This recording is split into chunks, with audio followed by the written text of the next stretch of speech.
We'd like to welcome you to our current event and weekly Bible study for September 13th, 2009. And today we're going to be doing, I think this is just going to be one part, a study on injectable microchips and how this may play into the swine flu vaccinations. And I know I've done a lot of teachings on this lately, but a lot of this information is breaking news that I'm finding out on a week-to-week basis, and it's just not something I can, in good conscience, let slide for another month before I get it out. Because if let's say mandatory swine flu vaccinations were imposed, or if we had a H1N1 global pandemic,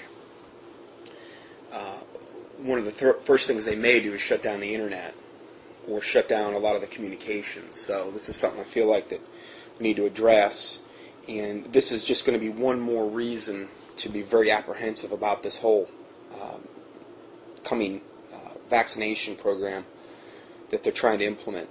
The first article, and what I'm going to do is build a foundation upon the last article that I'm going to be reading, which is actually an interview with a doctor. But we're going to build a foundation and let you know that this is actually, the technology has been available for a long time in order to implement this. The first one is from World Daily Net. This is August 22nd, 2009 this year. It's entitled Life with Big Brother, the Next Step in the H1N1 Scare, Microchip Implants. Company developing the under-the-skin devices to detect biothreats. Now, I've touched on this in times past, but we're gonna just devote this whole study, and this is some new information that we've learned here. This starts out by saying a Florida-based company that boasts selling the world's first and only federally approved radio microchip for implanting in humans is now turning its development branch toward, quote, emergency preparedness, hoping to produce an implant that can automatically detect in its host's bloodstream the presence of swine flu or other viruses deemed a biothreat. Now, I talked about this a long time ago when I did the avian flu tour back in 2005. This technology has been available, and it's just I wanted just to let you know that this is something that's been around for a while. It's just the implementation of it hasn't occurred actually as of yet.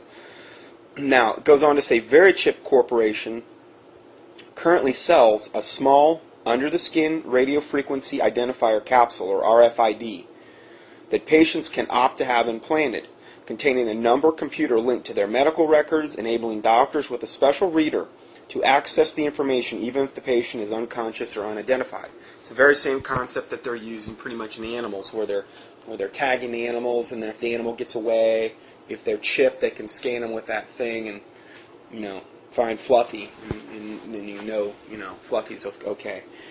But they're wanting to do pretty much the same thing to humans, obviously, and how this, ultimately we're going to have the mark of the beast, and I've done several studies on the mark, and if you want to access those, just go up to my keyword search box on Sermon Audio, under Scott A. Johnson and Sermon Audio, sermonaudio.com, and just key in the word mark, M-A-R-K, and you'll find the teachings. They'll come up there.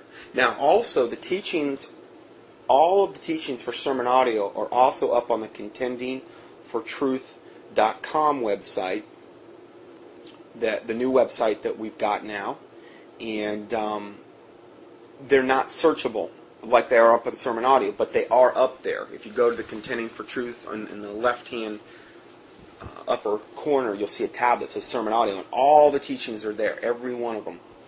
So the website's getting better and better every week, thanks to Tim, a Christian brother that put that up for me. And let's go further. So, okay, so this RFID, the company boasts that its microchip, roughly the size of a grain of rice, is the only such implant approved by the U.S. Food and Drug Administration. Now, these implants, the people that have got them, many of the people that get these come down with cancer. They come down with tumors. There's a lot of side effects of these implants. And it's probably the Lord's judgment, trying to warn people, about these things. But there's been a lot of side effects. Catherine Albrecht has reported on this. She's the author of Spy Chips, I believe. She's got some really great information on that. If you look her up, Spy Chips, Catherine Albrecht on the internet. I'm not 100% sure what her website is, but she's probably the definitive expert on that particular subject. Then it goes on to say, but Verichip has also turned its attention to other uses for the technology, including microchips that may be used to tag and log human remains after disaster, and implants the company hopes will be able to warn if their host is infected with the H1N1 swine flu virus. The H5N1 bird flu virus or other pandemic agents also, they're deemed to be what they call a biothreat. Verichip is working with a Minnesota company, Receptors LLC, to develop the virus detection technology. And again, it's already been developed. They're just saying this essentially because we've known about this technology for quite some time. Now, Scott Silverman, who is I believe he's the chairman of Verichip, says, as we continue to build on our partnership with Receptors LLC, LLC means Limited Liability Corporation, which started with the development of a glucose-sensing RFID implantable microchip, which would be, I would imagine, for diabetic patients. It can sense the glucose levels in your bloodstream, so if they get out of whack, the chip notifies you or whatever. Going further, it says, we are moving beyond patient identification to sensors that can detect and identify illnesses and viruses such as influenza. This is an exciting next step for the future of our healthcare division. And Verichip, they're the ones that originally came out with the Digital Angel microchip. They're the ones that a lot of people have, really from the beginning, many actual Christians have identified them as most likely the ones that will produce the mark of the beast.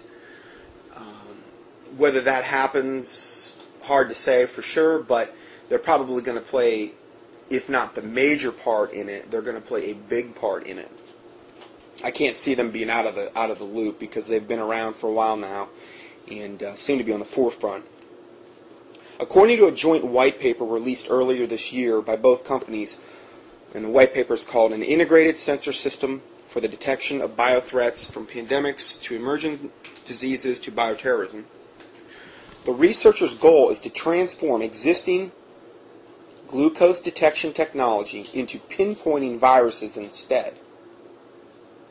Then couple it with the in vivo, meaning planted inside a living organism, microchip that can alert others of the virus's presence. See, they're going to come out with a lot of great excuses for you to get chipped. Oh, we'll be able to detect the H1N1 in, a quarter of the time that it's going to take if you try to, do it. Let's say you want to go to your doctor and get tested and all these other things. You'll know a lot quicker, so we'll have a lot better chance of saving your life if you do contract it. And if, let's say, it comes out and starts killing people by the millions. Okay, now I'm talking the highly modified, mutated version that we haven't seen yet. Because if we had seen it, we would have some type of worldwide pandemic going on. But most likely that's only going to occur in the vaccinated populations. And we've talked about that. And I've done probably, this is I think around my 10th teaching I've done on this in the last 3 months. And that 3 to 4 months, done about 10 teachings on this whole subject of the swine flu, the forced vaccinations, these types of things. People will be highly motivated to do whatever it takes to save their skin when this stuff all starts going down. I mean, that survival instinct's going to kick in people that would have never ever gotten, even thought about getting microchipped will step up to the plate, most likely. Now, we're going to see that this may be built into the shots, and people may not even know about it to a certain extent. It's not going to be built in like this type of microchip, where these types of microchips, I believe, are going to be able to do more than what we're going to talk about later in this discussion, because they're bigger. You can fit more information in them. But we'll get into that in a little later. And Taylor just asked, is this the mark of the beast? I've had a lot of people ask me that. No, this is not the mark of the beast.